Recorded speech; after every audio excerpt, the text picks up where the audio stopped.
here. Miracle by his side. Look at right click down Sing Sing. Sing Sing is going to be able to etch away. And it looks like both sides will disperse. First blood will not happen, but it does force out an early salve from Moon here. Let me get my sexy slow cinema camera happening. There we go. And it looks like things will dissolve a bit. So very different than what we see normally. Usually, you know, off laners put more priority in getting that early ward down, establishing their lane control a bit. This time, the monkeys.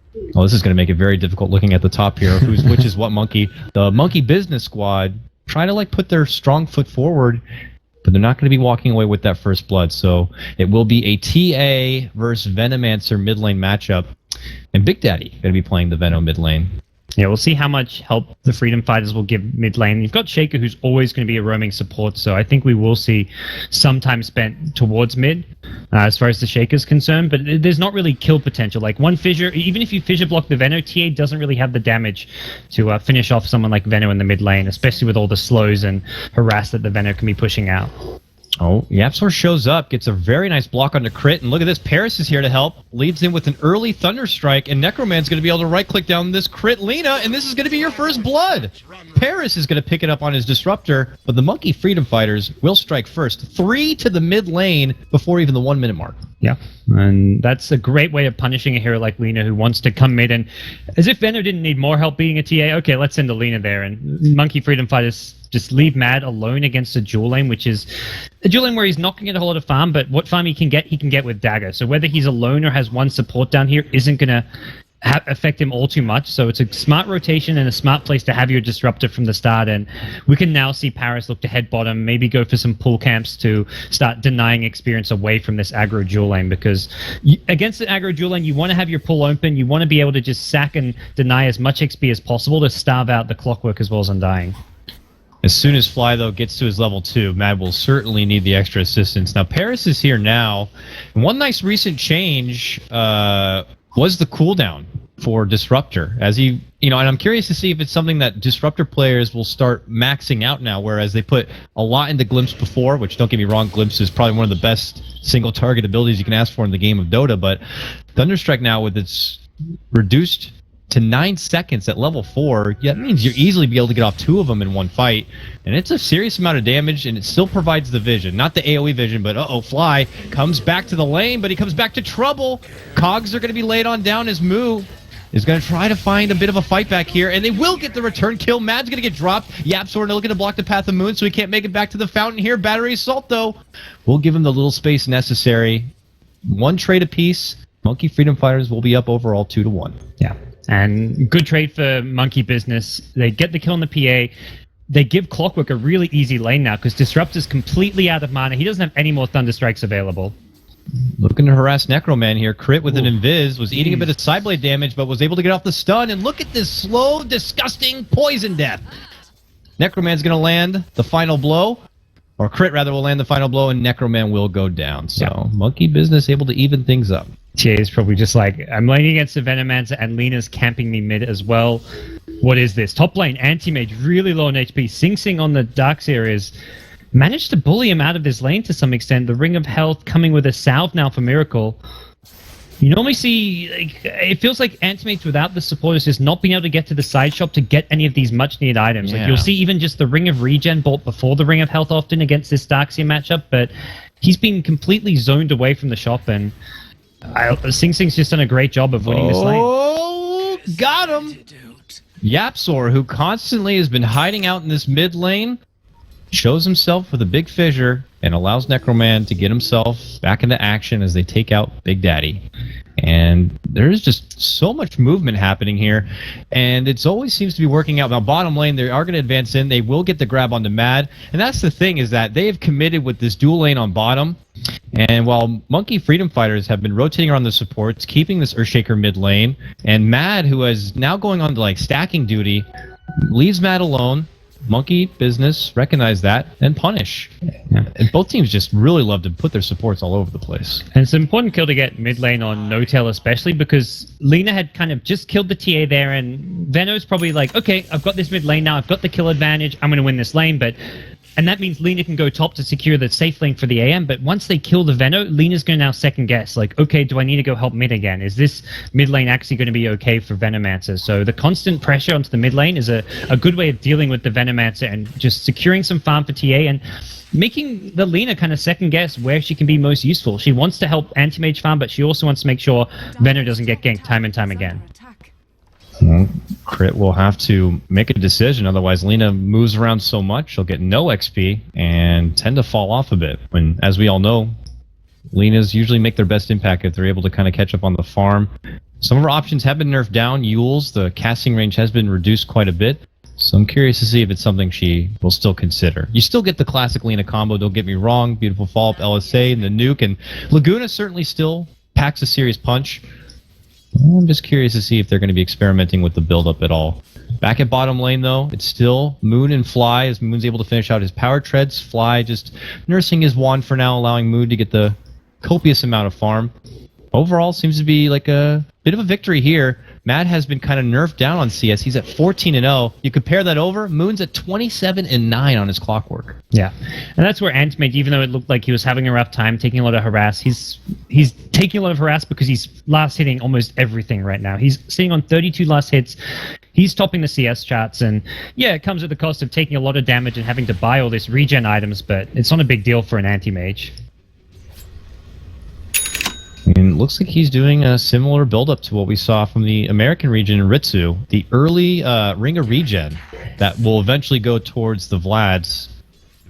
Lots of health regen here for now, though, but he'll need it. Shrug off this ion shell. Keeps all items you can grill that you will use later, so doesn't matter for the anti-mage. And unless they bring someone top with a surprise gank, and that's not going to happen with the lane ward, they've got to use smoke to get up here with Earthshaker and even a +1. Someone like the Disruptor or PA potentially, but those aren't heroes you want to rotate off their lane. PA already not farming well, and if you kind of resort to ganking, you've just succeeded to the fact that PA is never going to become a true carry this game. So what I like about this, for the benefit of Monkey's business, with the Venomancer being on the dire side specifically over this TA in the mid lane, is that he can conveniently walk forward and drop that ward up at the Ancient camp. He has already done it once, but he'll be able to get that bit of intel if they're stacking the camp or not, and when to expect a rotation there to deal with it. Moon's up here now. He's at level 6. He's got a hook shot in the pocket, and he wants to use it. It looks like it's going to be a top lane. Already moved in very deep Sing Sing here. Still has a surge, but if Crit scares him back, it's going to be towards Moon. There's going to be the hook shot. There's going to be the cog. Battery Assault comes out, and the Beaver Knight will go down. Sing Sing gets dropped, and mid lane, Big Daddy dishes out the Gale on the Necroman early, but no follow-up. So one-man pick-off right there. Sing Sing will go down, and Monkey Business move forward 4-3. And it's very reminiscent of like a DK mid. You can't leave the lane mid against a Venom to go gank somewhere. Even if TA finds a haste or an invis or a DD rune, this Venom will take the tower if you leave the lane. They're going to go in for a kill. They get it with the Fissure. Necroman may die to the poison damage, though, and will do so before even getting the TP to Fountain. No experience for Venomancer, but still a victory, I feel like, for well, at least an even trade for Monkey Business, and I'd say even a slight advantage going their way. Moon shows himself mid lane, can't get close enough before the Fissure does come out from Yapsor. He tries to hide himself within the trees, but there's no escaping the robot, the machine. Moon gets it done, eats a Thunderstrike, but it will be able to shrug it off. That Thunderstrike still level 1. Paris, a modest level 3, the 1-1-1 spread. Won't have enough distance on that glimpse to pull him back. This is where Freedom Fighters have created space for Mad to farm, but Monkey Business don't care because they know Mad is already suffering. He's 0-2, he's not CSing well. So giving him a bit of room for Clockwork to find kills elsewhere on the map is exactly what Monkey Business want to be doing right now. It's one hero who's already been shut down, so there's no real need for Moon to stay bottom lane, especially when you can't kill a PA as Clockwork because you can easily blink out of your Cogs trap. Moon just making the most out of the early game advantage that Monkey Business have. And now they have gotten Sing even in a position where he has to kind of play a bit more defensively. Crit swoops in, and he's a bit hesitant there. Bottom lane, though, Mad, able to turn things around, at least gets the kill on the Undying, but Moon being there eventually means that they will get the jump. Fly actually gets the kill from the grave. This Tombstone will be able to help picking that one up. And that's the thing, is Monkey Business always seem to kind of get something for themselves, even if it looks like lane, they've got it on Sing Sing now. And he's trying to run here. No more surge, and boom! Annihilated. Miracle. Happy to press the R button on that one. will get the quick grab and the pointy-headed man. Yeah, this lane ward's paying off and needs to be dealt with. Sing Sing can't lane up top with the lane ward because Crit can just stun him from the trees, or he can just run in and go for a stun after the surge. They're going for Big Daddy mid lane. They got him down. Big Daddy. The same 1-for-1 trade. TA gets the kill and XP, or at least gets the XP. The kill went to the PA, but... Oh! Walk in Echo Slam from Yapzor right onto Moon in the middle of the creep wave, but look at this Moon! Happily, with a battery assault and the assistance from Fly, they will actually end up getting the kill. Yapzor so close, yet so far. Moon's just put in so much for his team this game. He's dominated the offlane with Fly. He then ganked top, killed the Darkseer. He then came mid. He's been to all 3 lanes, found kills everywhere, and he's looking at having a Treads Blade Mail at like 10 minutes in. He's been the most high-impact player on either side so far. Now Big Daddy actually ventures away from the mid lane. He's coming towards the bottom. They are looking to make a push or take a fight, draw a fight, get Monkey Freedom Fighters towards this bottom lane. They're making it very obvious here that they are pushing. Now, what's the response going to be? For now, just they're going to look for trades. They don't really want to fight into this bottom lane. They haven't got the heroes to do it. TA doesn't really offer a whole lot. Is still just looking to find some catch-up farm in the mid lane. Similarly, Darkseer, he takes a lot longer to come online compared to a Clockwork, and that's probably the key difference between these two teams is that the offlaner for Monkey Business is much more active early on. You just need a level 6 on Clockwork, and you can get involved, and that's what we've seen. For Monkey Freedom Fighters, Darkseer gets all these early levels, but it's early levels to keep on farming. Darkseer really can get involved once he hits that mech level 8, level 9 window, which it's going to take a long time to get to because Monkey Business are applying so much pressure. I'm surprised they haven't made a jump on the Mad yet. Now, I'm sure they're considering the response that will come out from the rest. Well, no TP on Yapzor, though. Sing Sing does have one, so does Paris, so does not Necroman. So I'm actually surprised they're not committing in yet for this TA. They're stalking her, though. Look at this, even staying parallel to where she is. Moon, oh, got the hook connected. No creep Mad's rate. in trouble, and he's far from the tower, far from help, and look at that. He actually makes a jump over the cogs towards Fly, looking around the bend. Paris shows up.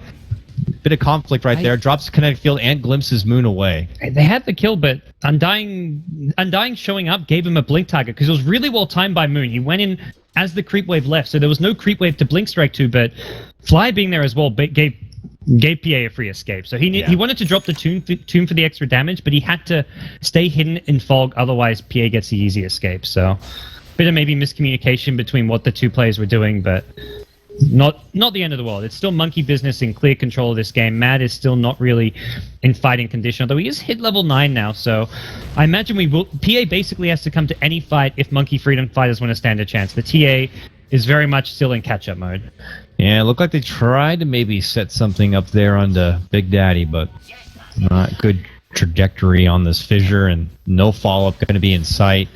Paris continues to wait behind, but not level 6 yet. This Static Storm could be a good turnaround for the Freedom Fighters, but they don't have it available yet. Look at this, rotation in. Nice two-man fissure comes out. Hook shot. Going to be coming in from behind as Moon gets to grab on the Yapzor. Will help finish him off. Laguna flies. That means that Mad's going to be going down. Necroman, they're going to be the third target here. Moon gets that. He's a mega kill and almost going to be going for a double here. It looks like Paris is going to try to use the trees, but can't make it out. Fly gets the connection with the decay and will go into a killing spree. Monkey Business take down 4 of the Freedom Fighters all day. And by the way, in case people forgot, there's an anti-mage in this game. Really? He's sitting top. He's farming. Oh, you're right. He's doing miracle things. He has crazy. been left untouched. He's hit 100 CS, 13 minutes in. Pretty good as far as anti-mage farm goes, and he's going to have a Battle Fury by about 14 minutes, 15 that is minutes a maybe. serious insurance policy right here that might not even need to be tapped into at the rate the game's going. That was a 4v5 fight at mid, and the problem is for Freedom Fighters, again, they haven't finished off the mech on Sing Sing's Darkseer, so he's not really ready to fight. The TA has just been pressured so hard by Veno that we don't see either a Blink or a Desolator or any kind of Yasha build-up, or even maybe you consider drums at this point. And similarly, on the PA, we've only got Treads and Aquila. Moon creeps in, will get the catch onto Paris, and even under his own tower, they will get the kill. Fly gets the last hit onto that one. They succeed in their assassination in the mid lane. Top It lane. looks like rotation towards top. They're looking to save out Miracle, who's able to get the blink away. Fly shows up and is going to be creating the space. Back at mid, though, Necroman hides under his meld. It looked like Monkey Business were rotating through there, but they changed course and possibly look to be drawing out a plan to head all the way up back towards this top lane. Mad committing in, looking to go for Fly, gets a couple of shots in, but will quickly pull back. Just the opportunities don't seem to be coming together here for the Freedom Fighters as easily as they are for Mr. Monkey's Business. Yeah, and Clockwork's just setting up kill after kill, and the only setup at this stage is the same setup they had from level 1, the Earthshaker Fissure. It was a Fissure to try and stun the stun the Anti-Mage at top, followed up by the blink in from the PA with Iron Shell. An Iron Shell PA is very strong in this kind of early to mid-game stage of the game, but they have no setup. They have nothing outside of the Fissure, and that's really the big problem there. Yapsu can't follow up the Fissure with a Totem or an Echo Slam because he's got no blink. As you'd expect, it's a 5-position Earthshaker, but very much Monkey Freedom Fighters just running out of options here to deal with the Anti-Mage, the Clockwork, any of these heroes. The Tombstone even can't really be touched in a team fight because if you fight into the Tombstone, there's a venomous Poison Nova waiting for you, and that's going to just destroy any team fight Monkey Freedom Fighters try and take. I mean, you're absolutely right. Outside of a Fissure, they have fun little repositioning, like Glimpse and Vacuum, but no just rock solid classic disable, classic lockdown, especially when you need it against a team with an AM who can be very slippery. This could prove to be difficult. As you see top lane, Mad could jab him all he wants, but an easy blink out from Miracle will just reposition him a bit. Look at Yapsor going to be caught out near the Ancient Camp, and they just pull out everything. Tombstone, Laguna, see you later, Yapsor. The up-and-comer is going to be easily dropped, and Monkey Business are going to be stealing away this big stack that was all for Necroman. Now going to be the business. That's where the Tombstone actually is in a pretty decent spot, so slight overcommitment for an Earthshaker, but hey, we can get a secondary use for the Tomb, and this is a lot of farm that the Freedom Fighters were hoping to get for themselves, and I don't even think they can contest it. Vacuum's still just level 1, and that's where even some of these positional disables that we have on the Freedom Fighter side aren't even leveled up. The Glimpse, going to be leveled up, but Vacuum will take some time before we come online. Now, Mad still yet to pick up that first big item here. And you look to the PA to probably be the first person that the Freedom Farms are going to need to kind of pull them out of this small hole that they've been placed into. I mean, where does she need to go from here? We saw something a bit different from Loda in the previous series, but it was, with the situation of having to go against the CK that probably prompted him to pick up the Maelstrom. What's your typical build-up at this point? Normally we see like PAs go Battle Fury maybe if they have great farm. I don't know if Mad's in a position to get a Battle Fury in this game. He's possibly picking up the drums as just to upgrade the bracer and go for more fighting potential, since Monkey Business are going to force fights. Like, that's how far ahead they are. They're going to be pushing towers, stealing Ancients, coming right at the Freedom Fighters, and that's where drums wouldn't be too bad here. The other option is just to rush the BKB.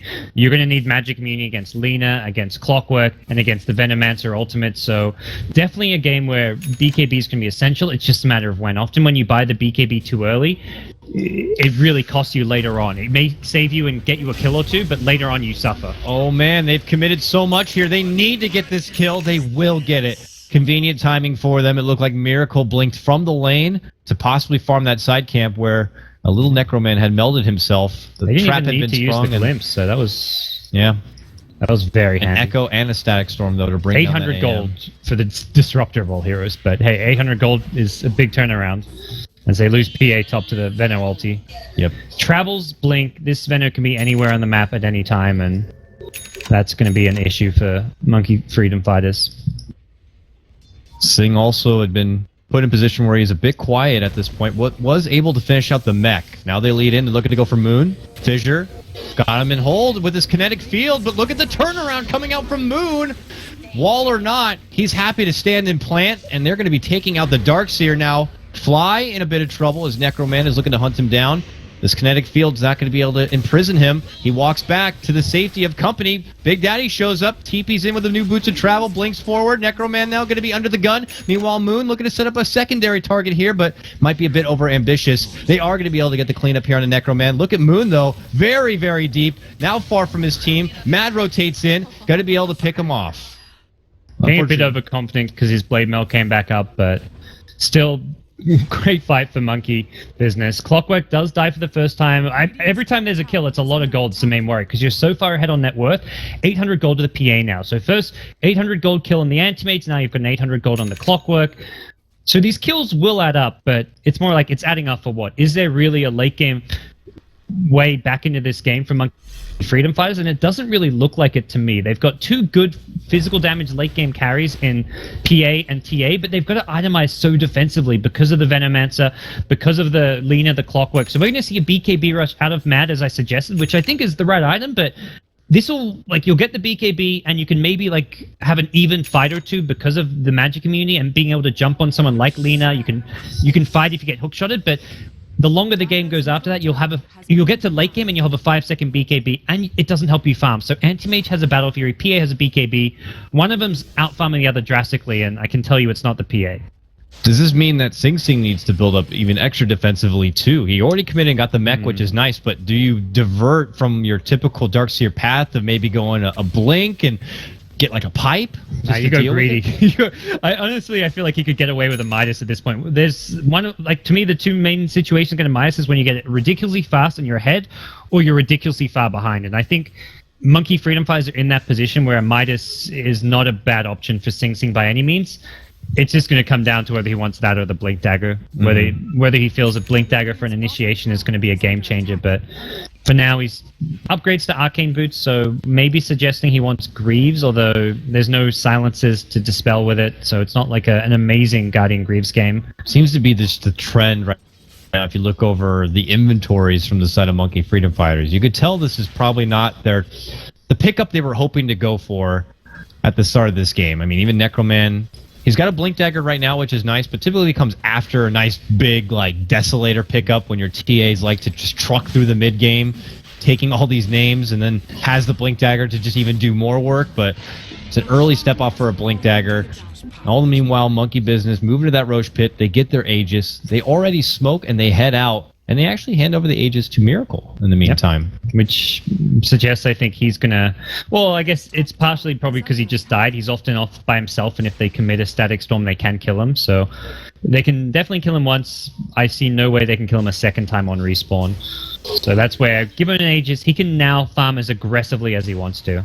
They spotted out Sing Sing here. Big Daddy leaps in, gets the Gale connection. The Surge is going to finish, and now they have the Yule set up, which will lead to the stun, which should lead to the kill. Darkseer will go down. Falcon below, yeah. Paris going to get caught out, and that means that he will also be dropped here. Gets the Static Storm and Kinetic Field off. Big Daddy eating a lot of that damage. Might have to turn back and just kind of heal up a bit. But that means Monkey Business were able to take down 2. They lose no one for it, and they just continue their assault in this game 1. Yeah, they're pressuring towers now with Miracle, and again, this goes back to him having the Aegis and there being no way to kill him a second time. He knows Disruptor's dead, so there's no Static Storm. So. Oh, Necroman thinks he's going to be able to get a good trade with Miracle. Suddenly, Big Daddy shows up, pops out the Poison Nova, and Miracle, boop, yeah. That's going to be the Aegis. Gets bopped right there from the tower. Necroman eating a lot of that dot damage. Has to refraction up, step back. And he goes down. The rocket comes in even from Moon and certainly helps out. Now Crit gets the Yules here onto Yaps. And, he gets the LSA, but then Mad jumps in, is going to defuse him. Moon being chased down from Sing Sing here. They're going to get the kill onto Necroman, and they get the return grab onto Crit. Can they get Moon? Dagger's going to be in. Kinetic Field, it looks like they will be able to take down the Clockwork.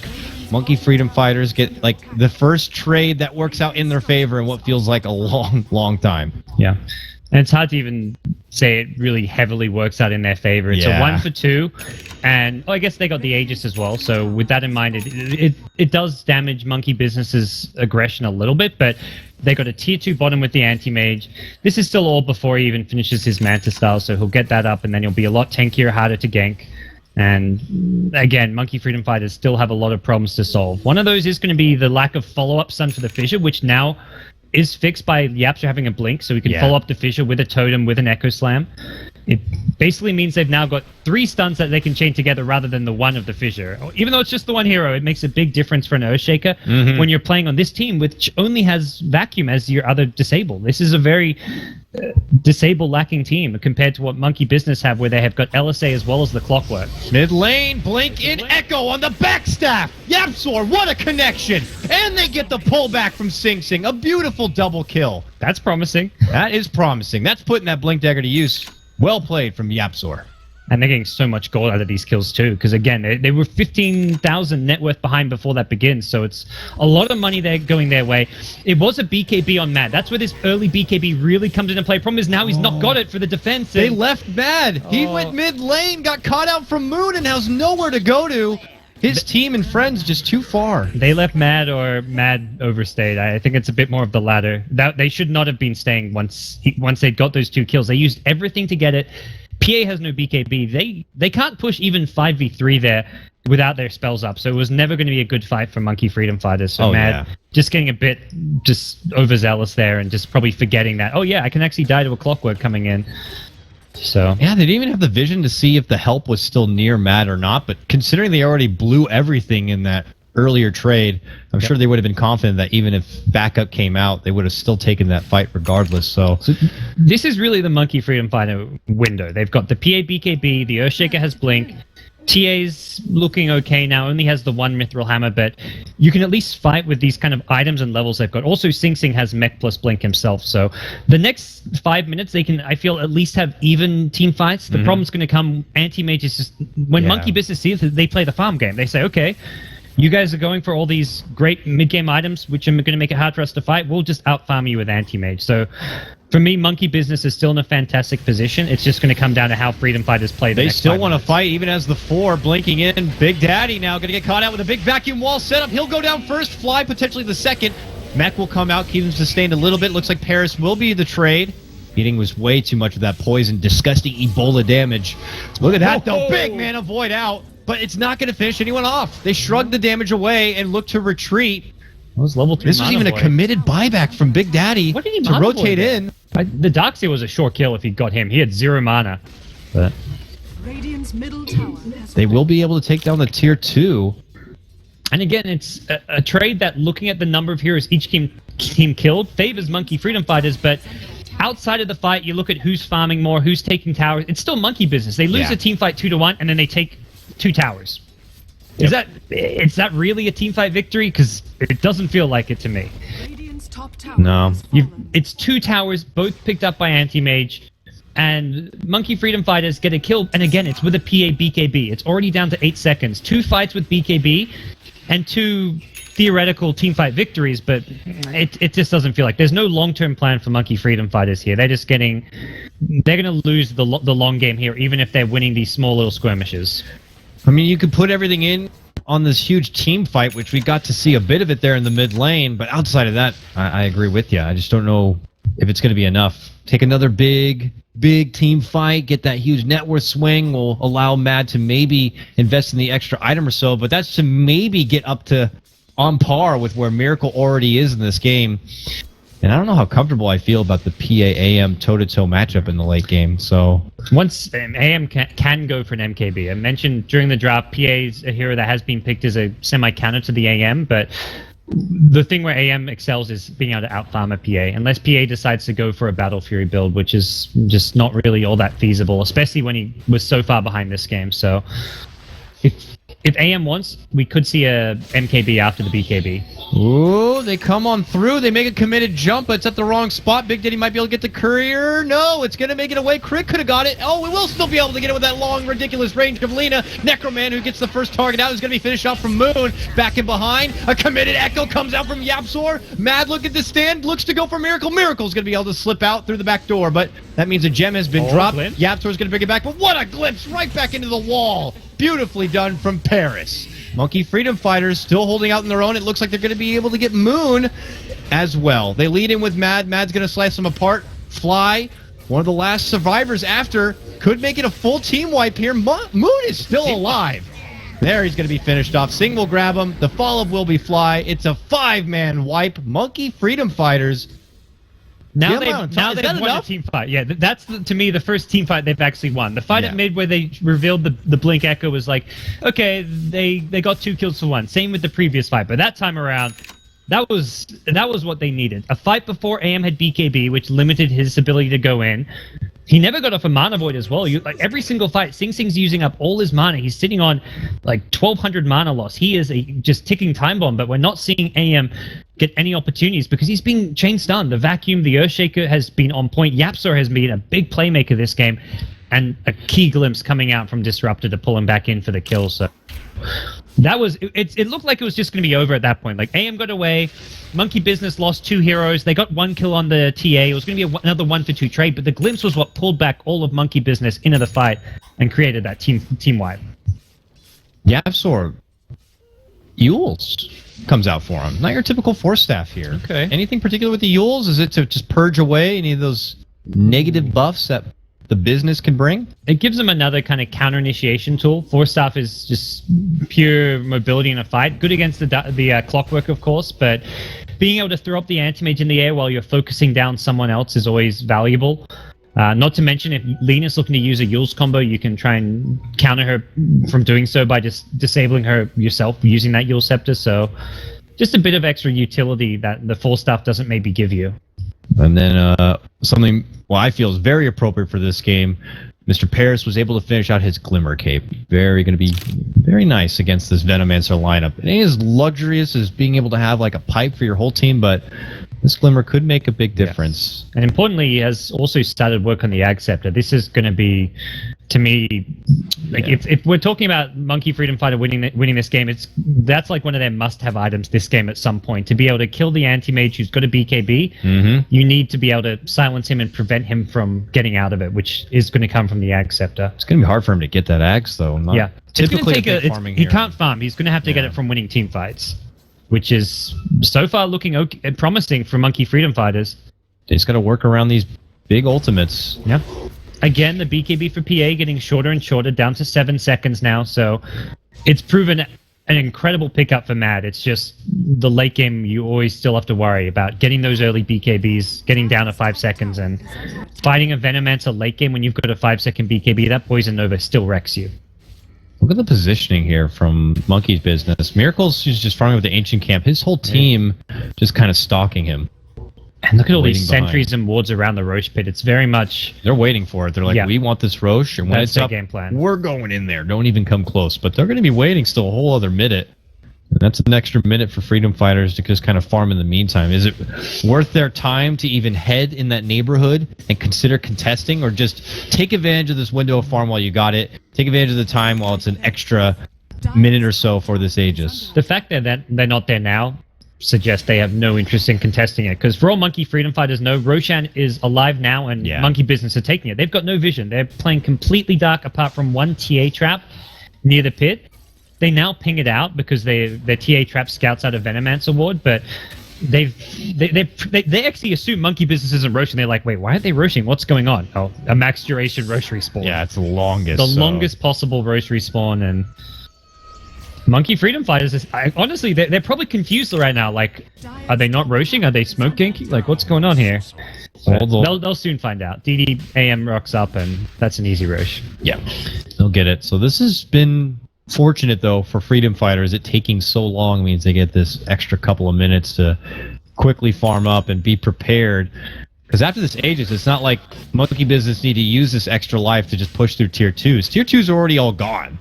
No more outer towers to stand. Is this territory for Monkey Business to consider a push into the high ground? Maybe not grab the Aegis and go right for the high ground, but while you still have it available to you, is it worth for them to start considering, going into the high ground? Don't want to risk this PA getting too crazy big. Well, I think that's very much the thing. Right now, their anti-mage has hit his stride. He is in position to fight. He's filled up all his item slots, can upgrade the Vlads, can replace the Aegis later, but when you go for this BKB build, you want to use it to fight and push high ground. So I think we will be seeing Miracle push with his team and look for that high ground play. You've got a Venomancer who can scout with wards, set them up on the high ground. You've got the Tombstone. You don't want this game to drag to the ultra late game, because that's where AM ends up 6-slotted, PA still farming, can finish off those item slots, and AM suddenly is like, oh, I'm not really getting too much more, and PA is actually catching up because you've used up all your item slots. So I definitely see them going for a high ground push with this. And Monkey Freedom Fighters, they're going kind of all in-ish. Mad's picked up an Abyssal Blade, a great item to have, but does mean he will not have buyback for the high ground defense. And very much a clear decision that they need the damage more than they need the buyback. And I think because of the nature of PA fighting around BKB, if you don't have BKB, you can't defend anyway. So he wants to do as much damage during the BKB as possible, which is where you don't worry about buyback. Because if you're buying back, you have no BKB, your second life doesn't even give you anything. Just feels like, without surprise, Monkey Business are obviously, they have the extra time while they still have an Aegis.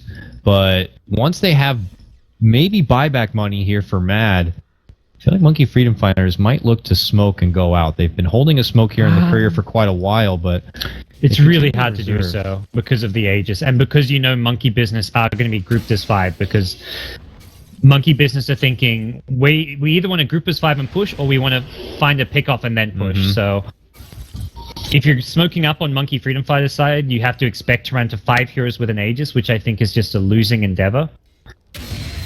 So more likely they're just going to play a high ground defense game. If they use the smoke, it's more to get a backstab on the push, like where you see teams pushing high ground and you come in from behind with a smoke. I mean, with such a big team fight, that seems to be probably the more probable. I mean, they could just save the smoke and put themselves hidden inside their own base for a more optimal setup. Does mean now that they're going to be pretty starved for farm. There's only a few places they can comfortably go out.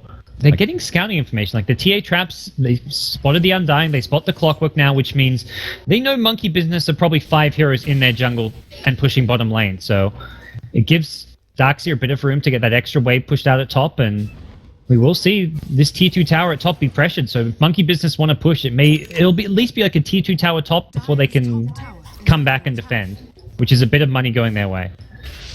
We'll see if that's the case. In the meantime, Miracle finishes out his Butterfly now. We like your big Abyssal Blade, but Miracle now has a chunk of evasion that you're going to have to try to bully your way through. Yeah. Good against the... the PA is limited for farm right now, so PA will not be able to get an MKB anytime soon. Not to mention PA wants to go for like the lifesteal route at this time, so the Butterfly could force PA to go for like an MKB before BKB, before the Satanic even comes up. Here comes the siege from Monkey Business. Miracle committing the Manta. Tombstone on the high ground. Big Daddy unleashes the Nova, and it's an air ball. Can they find a setup? Sing Sing goes in. Big glimpse on the pullback. Yapsor will get the setup with the fissure, and Big Daddy will go down. That was such a good play from Sing Sing. He blinked in just for vision, just so they could get that glimpse off. He was not looking to blink vacuum wall.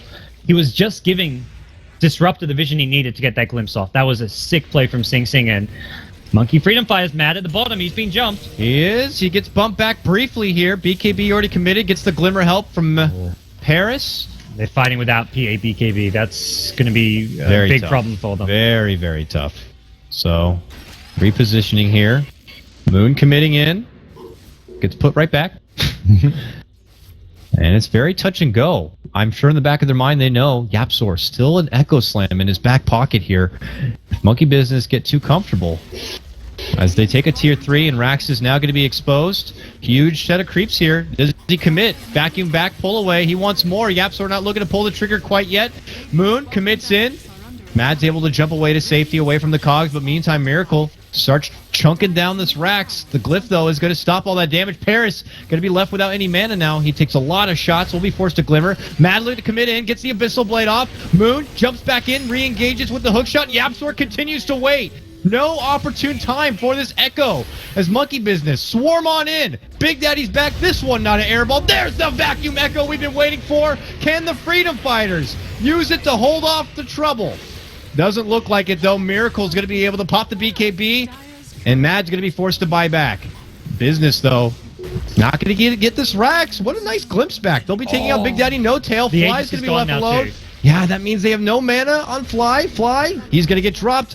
Miracle now. He needs to bail. Going to be forced to retreat. They will lose 4. 5 if you count the first death of Big Daddy. Now, it does cost Monkey Freedom Fighters. Died with like 6k worth of items on it. I'm not sure exactly. Butterfly. The Butterfly. Oh, wow. The butterfly that they were, he was trying to replace the Aegis with Butterfly. Unfortunately for Sing Sing, he had his Hex being delivered on the courier right as Venomancer like jumped in, so he could have had buyback theoretically. I mean, he didn't need buyback. They win the fight. They hold their racks. Monkey Freedom Fighters are still in this game now. They've also just survived the Aegis of Miracle, so that gives them more time to just progress with their items. Unfortunately, the PA buyback means that Mad's item progression isn't really there, and Mad is the one who I think more than anyone needs it. Yeah. Necroman as well in the TA, I feel will definitely need the MKB next. As soon as they see this butterfly, they're going to be like, oh crap, we've got to be able to deal with this evasion. But both PA as well as TA will need Monkey King bars pronto. And they don't lose their racks. They lose their tier 3. That's manageable. Even losing a lane of racks, if like let's say Monkey Business again get another uncontested Roshan and just take one lane of racks, that's not going to be the game secured at that point. We're reaching that point in the game where AM is 6 slotted, and he's not getting any more farm. So from here on out, it's just, I mean, you get your Moonshard, but like throwing a Moonshard on top of your item build isn't like a big boost in what AM offers you in a team fight or in a push. So very much the PA has a lot of room to grow, and the Anti-Mage does not right now. Same for the Templar Assassin as well. And we all know Zhao is a man of good patience, but Yapsor, that fight, my God, he was nursing that echo for the opportune moment. Looked like it, though. Certainly helped. It was the gunpowder or the explosion of a defense from Monkey Freedom Fighters. One of the scary things for me, though, for Monkey Freedom Fighters is still that Venomancer is going to be a huge late game threat. The damage output on Poison Nova, which is going to have an Octarine core to lower the cooldown even further, is ridiculous. That's where fighting into Venomancer as a carry is really not that... It's kind of like late game Zeus. Zeus, Venomancer, these kind of heroes in the late game with huge magic damage are late game beasts. They went up to the high ground. Big Daddy was there, but quickly repositioned. Now Moon's going to cut off the choke point. They lead out with the Static Storm. Miracle looking to commit in, gets the kill onto Paris. Back and behind Mad. He is just way too far from home. Necro will be there as a backup, but they already take out Mad. Laguna will help secure the grab onto Necro, man. Both cores down, and Mad has no buyback odds. That could have been the nail in the coffin for Monkey Freedom Fighters. It was the right time to smoke, too. Aegis was gone. You have some key items. That, to me, is a great time to smoke. They just got caught going from low ground to high ground, and Monkey Business, it was pure positioning, that fight. That was the exact right time to go for a smoke play. There was nothing wrong about that play strategically. It was just where they happened to run into Monkey Business. Big Daddy was just at that right spot, the right time. He saw the incoming trouble, quickly put himself in a new spot, and Moon very, very fast to respond. Got him right in that choke point, and Mad unfortunately just caught too far away. Venom just, I mean, No-Tail's position where he hit that Poison Nova was just huge, and the cogs as well. Moon, with the counter initiation, Mad's entire BKB duration was wasted. He was blocked out by the cogs, couldn't get in and fight. Look at this dirty play from Big Daddy. He just drops a disgusting Ebola fart right on everyone in their own fountain. Just preventing Blink Daggers. 16 seconds where they cannot initiate. Disgusting. And a rocket. Just like, come on! Yeah. Well, 2 racks down. Third one in trouble. It looked like Monkey Freedom Fighters were holding their own there for a while, gods, but suddenly the business gives them the business, and they just kind of go in and take over. There's nothing really else to be said about it. This is it. The final hurrah is the last racks to be going down here. Monkey Freedom Fighters, though, have a chance to stay alive in the series. It's a best of 3 after all. But convincing game 1 performance here overall for Monkey Business. Definitely Monkey Freedom Fighters showing they've got some great teamfight capabilities. They work together well as a team from behind, but it was too much of a deficit, and it was, they got forced to go for these very defensive items like the BKB early on PA, which you don't normally like to do. Definitely was still impressed by their ability to team fight despite the deficit, though. They were down like 15-20k gold and managed to really start to pull it back, but not quite enough. Mad's like, I'm gonna take someone with me, but what he doesn't know is Miracle has his own Abyssal Blade, gets the connection on the Mad, and then they get the return Abyssal, and he will be able to get the finish on the fly. That's all they wanted. Now it's gonna be game, and that will be the end of it. So, Monkey Business take a 1-game advantage of this best of 3. And what do you think, man? Do you think it just comes down to the team composition that they had thrown together? Obviously, we were expecting Necroman to have a bit of a tough time with Big Daddy on the Venom in the mid lane. Both teams put a lot of emphasis on that mid lane, especially, surprisingly, from the side of Monkey Business. You'd think that if they just left the Venom there, they're like, oh, he'll be able to do his own. But they put the extra trouble of having, like, crit there at the start, just to make sure that Necroman was just going to be in trouble. I think it was partially the draft. I don't want to put all. I don't think I can really put all of them on the draft. I think Moon on the Clockwork was a huge playmaker. It was very much how he came online and took control of the entire early to mid game. He was the one creating space absolutely everywhere for No Tail to farm on the Veno and for Miracle to farm on the Anti-Mage. So to me, he came online. Sing Sing, it wasn't that he played badly. Darkseer by nature as a hero needs a lot more farm and a lot more levels before he can do what the Clockwork was doing. And also, like, the offlane was won by Monkey Business. They got kill after kill on the PA. So they had stronger lanes, and that's with an anti-mage draft. So when you're winning the laning stage and you've got an anti-mage on your team, it puts you in a fantastic position. Yeah, it was surprising how much dominance they showed in that early to mid game just as the 4, and it works out beautifully for them. Lots of tenacity from the Freedom Fighters, but not enough to give them the win. So we'll see if they can bounce back here, folks. It's the Nanyang Championships here, EU Qualifier. We'll be back for Game 2 of this best of 3 in just a moment.